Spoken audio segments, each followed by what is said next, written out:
कैसे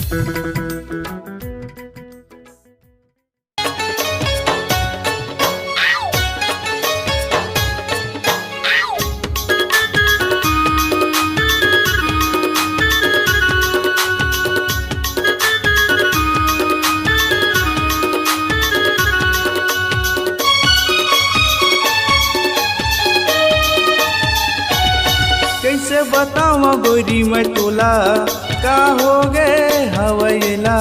कैसे बताऊं गोरी मैं तोला का हो गए हवैला।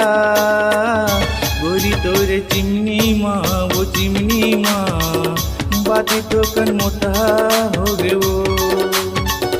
गोरी तोरे चिमनी माँ वो चिमनी माँ बाती तो कन मोटा हो गए वो।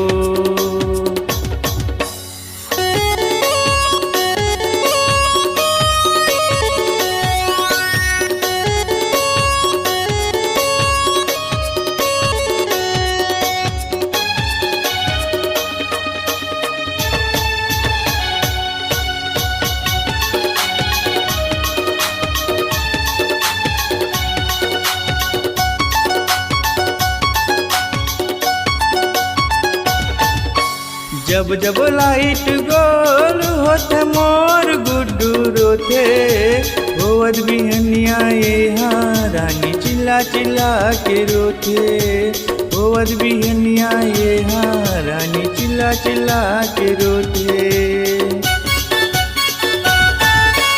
जब जब लाइट गोल होते मोर गुड्डू रोते होवत बिहनिया यहाँ रानी चिल्ला चिल्ला के रोते।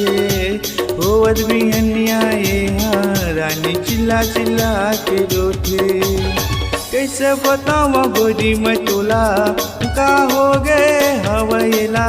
कैसे बताऊं गोरी मैं तोला का हो गए हवैला। गोरी तोरे चिमनी माँ वो चिमनी माँ बाती ठोकन मोटा हो गए वो।